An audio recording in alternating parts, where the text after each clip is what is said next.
Everyone, आप सबका इस वीडियो में स्वागत है। इस वीडियो में ये बताना है कि असाइनमेंट स्कोर कितना इंपॉर्टेंट है और किस चीज़ के लिए क्या क्या कितना किस तरीके से है। ये आप खुद से भी चेक कर सकते हो, ज़्यादा कुछ विशेष करने की ज़रूरत नहीं है। आपको किसी अपने पर्टिकुलर कोर्स में चले जाना है, किसी भी कोर्स में अपने डैशबोर्ड में जाकर के किसी भी पर्टिकुलर कोर्स को ओपन कर लीजिएगा।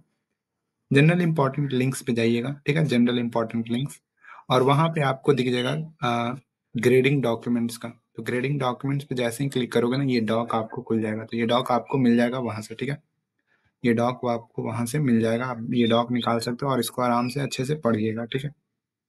क्या है ना कि इसी में सारा कुछ लिखा हुआ है। क्या जो भी सब्जेक्ट है उसके अकॉर्डिंग आप देख लीजिएगा, हम किसी एक को एक्सप्लेन कर दे रहे हैं, आप आराम से जो भी आपके अकॉर्डिंग जो भी सब्जेक्ट है उसको देख लीजिएगा। क्योंकि इसमें सारे सब्जेक्ट मेंशन है। यहाँ पे आप देखोगे अगर इसके देखो, यहाँ पे सारा कुछ मेंशन है ना, सारे सब्जेक्ट और एवरीथिंग, ग्रेडिंग से रिलेट जितने भी सारा कुछ है ना, सब कुछ मेंशन है इसमें। तो क्या है ना, लोगों का सवाल क्या था कि हमारा ना एक वीक का जो असाइनमेंट छूट गया है या फ्यूचर में कभी छूट जाएगा, ऐसा कुछ। तो देखिए, सिंपल सा आपको ये बताना है ना कि किसी एक वीक के छूट जाने से या किसी एक वीक के ना होने से या कुछ ऐसा रह जाने से कोई ज़्यादा फर्क नहीं पड़ता, ठीक है। एक होता है ना कि बूंद बूंद से वो घड़ा भरता है, तो उसी तरीके से सारे मिला करके ही इम्पैक्ट डालते हैं। अगर कोई एक नहीं हो रहा, कोई एक से नहीं कुछ दिक्कत होया, तो उससे कोई ज़्यादा विशेष फर्क नहीं पड़ता। जैसे अभी देखिए, जो लोग क्वालिफायर एग्जाम के लिए प्रिपरेशन कर रहे थे, तो 2 असाइनमेंट का एवरेज चाहिए था, वो 40% से ऊपर होना चाहिए था। अगर किसी उसमें भी किसी एक छूट गया था, तो दूसरे को अगर सही कर ले रहे हैं तो वो हो जा रहा है। तो इस तरीके से चीज़ें हैं, ठीक है ना। अब देखिए, अब जो लोग एलिजिबल हो गए, क्वालिफायर एग्जाम के लिए एलिजिबल आ गए, अब ठीक है। अब वो लोग पूछेंगे कि हमें आगे का असाइनमेंट करना चाहिए या नहीं। तो आपको ये बात भी ध्यान में रखना है कि असाइनमेंट स्कोर सीजीपीए कैलकुलेट करने में भी पार्टिसिपेट करता है, ठीक है। टोटल असाइनमेंट स्कोर का एवरेज सीजीपीए में आता है, कैलकुलेट होता है। तो उसका फॉर्मूला भी यहाँ पे दिया गया है। जो सीजीपीए कैलकुलेट करने में आता है ना, 11 मतलब फर्स्ट 11 असाइनमेंट में से 10 असाइनमेंट में ही कंसीडर किया जाता है, फर्स्ट 11 में से 10 ही। जबकि आपको 12 वीक पढ़ा जाता है, 12 वीक में भी एक वीक छोड़ दिया, 11 तक किया, 11 में भी सबसे अच्छे 10 को ही कंसिडर कर रहे हैं।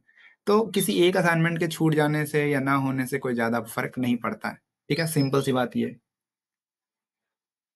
और सीजीपीए में इसका 10% रहता है। जैसे अगर सपोज करिए आप 10 के 10 असाइनमेंट में 100 आउट ऑफ 100 ले आते हैं, तो टोटल एवरेज बन गया 10।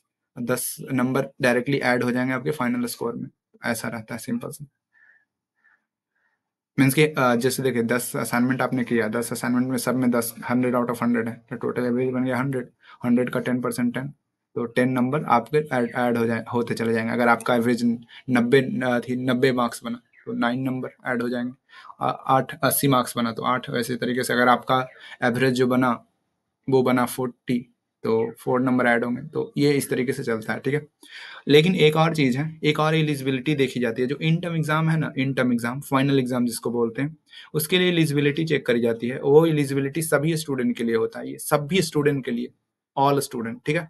All student means all student, जितने लोग पढ़ रहे हैं सबके लिए ये कंपलसरी है। हमारे लिए भी कंपलसरी है, आपके लिए भी कंपलसरी है, और जो क्वालिफायर एग्जाम पास करके कंटिन्यू करेंगे उनके लिए भी कंपलसरी है, सबके लिए कंपलसरी है। हम भी इस कंडीशन को फुलफिल अगर नहीं करेंगे, ये वाला जो कंडीशन है, तो हमारा भी इन टर्म एग्जाम नहीं होगा, उसके लिए हॉल टिकट नहीं आएगा। तो पहला कंडीशन क्या है? Average assignment score. पहला है एवरेज असाइनमेंट स्कोर, वो भी कब? फर्स्ट 9 वीक में से सबसे अच्छे 5 असाइनमेंट का, फर्स्ट 9 वीक में से सबसे अच्छे 5 असाइनमेंट, उसका जो एवरेज स्कोर होना चाहिए वो 40% से ऊपर होना चाहिए। तो ये है। और दूसरा क्या है? ये दोनों कंडीशन का आपको फुलफिल करना होगा।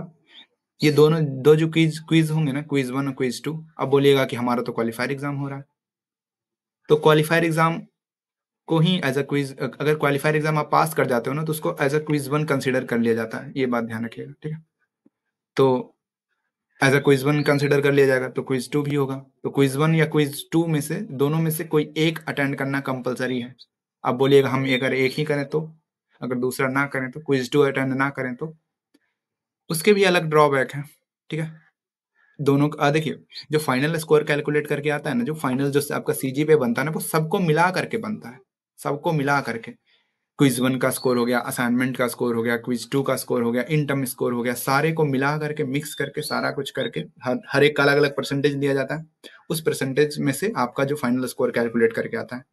अगर सपोज करो आप क्विज 2 ना दिए, तो जाहिर सी बात है उसका जो परसेंटेज लिया जाएगा वो नहीं लिया जाएगा आपके स्कोर में, और वो जो स्कोर बनना होगा वो बनेगा। सिंपल सी बात है, ऐसा है। लेकिन कुछ कंपलसरी चीज़ें होती हैं। कंपलसरी चीज़ें मीन्स की एलिजिबिलिटी एलिजिबिलिटी ये आपको फुलफिल करना ही होगा। हर एक सब्जेक्ट में ये है, हर एक सब्जेक्ट में। और मे भी कुछ सब्जेक्ट अलग अलग हो सकता है, जैसे पाइथन के लिए कुछ अलग होगा, पाइथन के लिए अलग होगा। हाँ, क्योंकि पाइथन में प्रोग्रामिंग कोर्सेज में ना एक ही क्विज एग्जाम होते हैं, तो उसके लिए थोड़ा सा अलग होगा। हाँ, देख लीजिएगा, अगर आपका पाइथन है तो पाइथन है, और भी सी है, या जो भी प्रोग्रामिंग लैंग्वेज है उसके अकॉर्डिंग आप देख लीजिएगा। और आप अदर सब्जेक्ट का भी देख सकते हैं, सारा का इसमें दिया हुआ है। डॉग कहाँ से निकालना है वो आपको हम बताएंगे। तो सिंपल सा यही है। अब देखिए क्विज 1 और क्विज 2 सारा को डेट दिया हुआ है ना, तो क्वालिफायर एग्जाम भी देखिए क्विज 1 के डेट के दिन है ना। अब जैसे ही क्वालिफायर एग्जाम पास कर लीजिएगा, अब आप कोर्स रजिस्टर करिएगा, उसके बाद कोर्स रजिस्टर करने के बाद आप सारा कंटिन्यू करिएगा, फिर उसके बाद क्विज 2 दीजिएगा। अब बोलिएगा क्विज 2 दें या ना दें, फिर वही बात आ जाएगी। सीजीपीए में सारा का परसेंटेज लगता है, तो आपको क्या, आप क्या चाहते हो, हमारा ना लगे, ना लगे तो ना दीजिए। और आप चाहते हो कि हाँ हमारा परसेंटेज ऐड हो सीजीपीए में, कुछ नंबर क्विज 2 वाले भी ऐड हो, दीजिए। नहीं चाहते हो तो नहीं दीजिए, सिंपल सी बात। अब इंटर्म एग्जाम देना तो कंपलसरी ही है, नहीं दोगे तो फेल कर देंगे वो लोग, एब्सेंट बना देंगे। तो ये इसके लिए तो बात ही अलग करते हैं। इंटर्म के लिए एलिजिबिलिटी भी फुलफिल करना है, एलिजिबिलिटी में भी। अब इसमें बोलिए कई कुछ स्टूडेंट बोलेंगे कि 5 ही देखा जा रहा है ना, तो हम 5 ही करेंगे, बाकी का ना करें। हाँ, तो ना करिए। 5 में, अब 5 में 100 आउट ऑफ 100 ले आए, तो टोटल बन गया 5 मार्क्स। टोटल एवरेज 5 ही मार्क्स आएगा ना। जैसे 50 ही नंबर आएगा ना टोटल एवरेज, 50 का 10% 5 ही नंबर ऐड होगा। सिंपल सी बात है, सोचिए आप, नॉर्मल सी बात है। अगर आप केवल 5 ही असाइनमेंट करोगे एलिजिबिलिटी को फुलफिल करने के लिए केवल, तो जो सीजीपी कैलकुलेट होगा उसमें 5 ही नंबर लगेगा। सिंपल सी बात हो गई, खत्म। अगर 9 करोगे केवल तो 9 नंबर लगेगा। अगर 10 के 10 कर लोगे अच्छे से, तो 10 नंबर हो जाएंगे, ऐड हो जाएंगे। 10 नंबर ग्रेड बढ़ा दे, मतलब समझ सकते हैं। ठीक है, तो आप अपने अकॉर्डिंग जो भी चीज़ें मतलब चाहते हो करना, वो बस सोचिए एक बार, देखिए कि आप चाहते क्या हो, और जो चाहते हो उसके अकॉर्डिंग करिए। मीन्स कि आप क्या चाहते हो, आपके क्विज स्कोर में कितना असाइनमेंट का स्कोर ऐड हो, जितना असाइनमेंट का स्कोर ऐड होना चाहिए आपके स्कोर आपके असाइनमेंट में, उतना ही आप वीक का करिए। सिंपल सी बात है।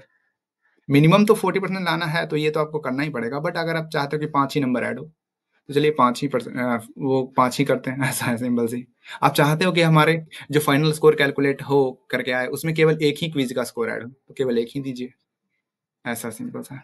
ठीक है, अगर आप चाहते हो कि नहीं सब अच्छे तरीके से हो, तो सब दीजिए, सब करिए आराम से, एकदम मस्ती से।